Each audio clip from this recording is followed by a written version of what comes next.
देख रहे हैं SRTV न्यूज नेटवर्क और मैं हूं मनीषा श्रीवास आपके साथ। इस वक्त की मुख्य खबरें, खास मुलाकात विशेष मेहमान से। दर्शकों, इस वक्त हमारे समक्ष है doctor Sanjay Ramteke sir. Sir, आप एक न्यूरोलॉजिस्ट हो। सर, हम आपसे ये जानना चाहेंगे कि जो वर्ल्ड हेड इंजरीज डे जो कल सेलिब्रेट किया जाने वाला है, तो एक्चुअली किस तरह के ट्रामा पेशेंट्स आपके क्लिनिक में आते हैं और उसका मकसद है हेड इंजरीज का, उस बारे में आप बताइए। हेड इंजरी या जिसको हम ब्रेन इंजरी जो बोलते हैं, तो ये world head injury day celebrate करने का उद्देश्य ये है कि हम सर को जो चोट लगती है, जिसकी वजह से जो कॉम्प्लिकेशन मरीज में आते हैं, ये हम रोक सकते हैं। और ये हम किस तरह से रोकना चाहिए, ये इसकी जानकारी लोगों तक पहुंचाने के लिए ये दिन मनाया जाता है। सर में चोट लगने के तो आपको मालूम है कि बहुत अलग अलग तरीके बहुत कारण हैं, लेकिन कुछ चीज़ों के बारे में मैं आपको बताना चाहूँगा कि जैसे उम्र इंसान की बढ़ रही है, लोग अभी 80-90 साल तक जीते हैं, तो ये ओल्ड लोग जो होते हैं ना, एजेड लोग, उनमें हेड इंजरी या सर में चोट लगने की ज़्यादा पॉसिबिलिटी रहती है, क्योंकि उनको चलने में तकलीफ रहती है। किसी को ब्रेन श्रिंक होने लगता है उम्र के साथ, और घर में कोई सपोर्ट सिस्टम ना हो या घर में आप लोग ध्यान नहीं रख रहे हो, तो ये बूढ़े वयस्क लोग हैं, ये कभी भी बाथरूम में गिर के या कहीं स्लिप होके गिर के उनको सर में चोट आ जाती है और फिर वो उनके लिए जानलेवा साबित हो जाता है।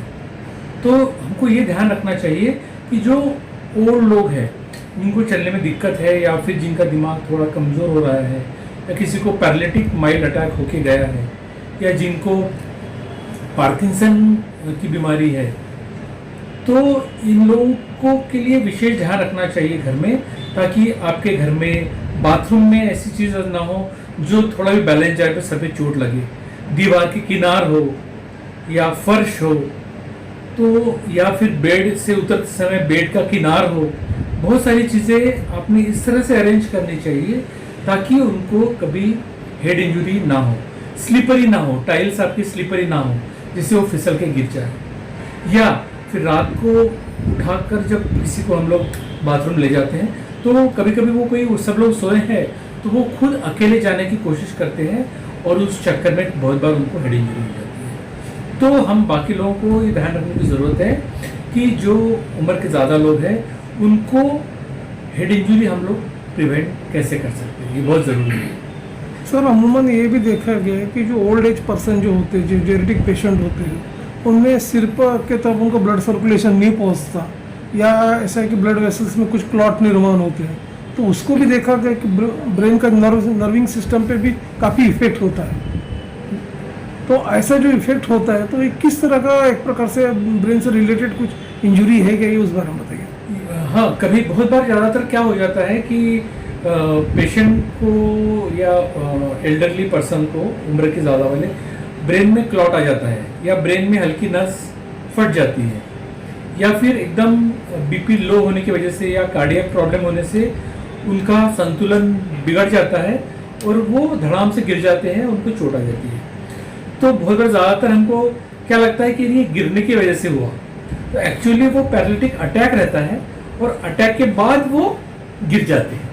तो बहुत बार हमें वो कन्फ्यूजन रहता है कि नहीं, ये गिरने की वजह से हुआ, बल्कि ये अटैक आने की वजह से हुआ है। तो इसलिए, और उसके वो गिरने के बाद एक तो अटैक भी रहता है पैरालिटिक, और वो अटैक की वजह से, पैरालिटिक अटैक की वजह से वो गिर जाते हैं, तो सर में चोट भी आ जाती है। तो ये दोनों चीज़ें कॉम्प्लिकेशन कर जाती हैं। तो ये भी हम प्रिवेंट कर सकते हैं, जैसे पैरालिटिक अटैक, स्ट्रोक, जो हम लोग प्रिवेंट कर सकते हैं। बीपी कंट्रोल, शुगर का कंट्रोल रखकर, और जो दवाइयाँ हैं उनकी जो चालू, वो नियमित रूप से वो लेते रहे, तो ये अटैक प्रिवेंट करके हम हेड इंजरी भी प्रिवेंट कर सकते हैं। दूसरी कॉमन चीज़ें हम लोग जो ब्रेन के मरीजों में देखते हैं वो है एपिलेप्सी, यानी कि मिर्गी रोग। मिर्गी रोग के मरीजों में कभी भी मिर्गी का अटैक आ जाता है और वो अटैक आके वो गिरते हैं और उनको हेड इंजरी हो जाती है। तो हेड इंजरी से सर को चोट तो आना ही है, लेकिन ये हेड इंजरी ना हो इसके लिए मिर्गी के मरीजों को ये ज़रूरी है कि वो मिर्गी की दवा यदि ले रहे हैं तो वो नियमित रूप से उसका सेवन करें। ये एक चीज़ है। सर, हेड इंजरी के जो पेशेंट रहते हैं पर्टिकुलरली, उनको जो सर्वाइकल स्पाइन का जो ये आता है उस पर जो जर्क बैठता तो उसका इम्पैक्ट कितना होता है, उस बारे में बताइए आप। हाँ, अभी जैसे कोई व्यक्ति नीचे गिर गया है तो उसको एक तो सर में चोट आए, तो सर में चोट आएगा तो ब्रेन के अंदर जिसको हम कंकशन बोलते हैं, ब्रेन के अंदर इंजरी आ जाती है और अंदर खून का थप्पा जम जाता है। तो वो थप्पा कम प्रमाण में हो तो ऑपरेशन की ज़रूरत नहीं पड़ती, ज़्यादा प्रमाण में हो और पेशेंट कोमा में चला जाता है तो उसको ऑपरेशन की ज़रूरत पड़ती है। कभी कभी वो जर्क इस तरह से हो जो गिरना जिसमें गर्दन पे झटका पड़ जाता है, तो ऐसे में बहुत बार गर्दन की नस जो है उसको भी इंजरी आने का खतरा रहता है। और उस समय भी कम इंजरी है तो सिर्फ गर्दन में दर्द रहेगा, ज़्यादा इंजरी है तो नर्व को इंजरी आके पेशेंट के हाथ या पैरों में भी कमजोरी आने का डर रहता है। सर, हेड इंजरीज को टालने के लिए किस तरह की सावधानी बरतना चाहिए और किस प्रकार का एक डायग्नोसिस प्रोसीजर होता है, उस बारे में आप बताइए। तो वो हेड इंजरी नॉर्मल व्यक्ति में और हेड इंजरी बीमार व्यक्ति में, मतलब ब्रेन के बीमारी की वजह से, ये दो ग्रुप है मेनली जिनको हेड इंजरी हो सकती है। नॉर्मल व्यक्ति की जो हेड इंजरी है वो ज़्यादातर पाई गई है व्हीकुलर एक्सीडेंट्स, हेलमेट का इस्तेमाल ना करना और ड्रिंक करके गाड़ी चलाना, ड्राइव करना, ये घातक होता है जिससे हेड इंजरी होती है। गाड़ी की स्पीड या फिर गाड़ी चलाते समय मोबाइल का इस्तेमाल आजकल लोग करते हैं गाड़ी चलाते चलाते, वो भी एक्सीडेंट एंड हेड इंजरी के लिए जिम्मेदार है। सो ड्रिंक का सेवन ना करें, मोबाइल का यूज़ गाड़ी चलाते समय ना करें, टू व्हीलर चलाते हैं तो गाड़ी की स्पीड ध्यान में रहे और हेलमेट का वापर करें। ये इम्पोर्टेंट है नॉर्मल बाकी व्यक्तियों में। और जहाँ तक बीमार व्यक्तियों में हेड इंजरी का जिक्र जो मैंने अभी आपको पूरा बताया है वो। विदर्भ और इंटरस्टेट के जो दर्शक आपको लाइव देख रहे हैं, हमारे दर्शकों को आप ये भी बताइए कि जो हेड इंजरी से रिलेटेड जो ट्रामा पेशेंट्स होते हैं उसको किस तरह की स्पेशलिटी अपने हॉस्पिटल में है और किस तरह से उसका ट्रीटमेंट और डायग्नोसिस होता है, उस बारे में बताइए। हेड इंजरी के जो मरीज होते हैं उनको इमीडिएट डेंजर रहता है, उनको एडमिट हम लोग करते हैं क्योंकि उनमें हेड इंजरी के बाद फिट आना या फिर वो पेशेंट कोमा में जाना, ये चीज़ें होती हैं।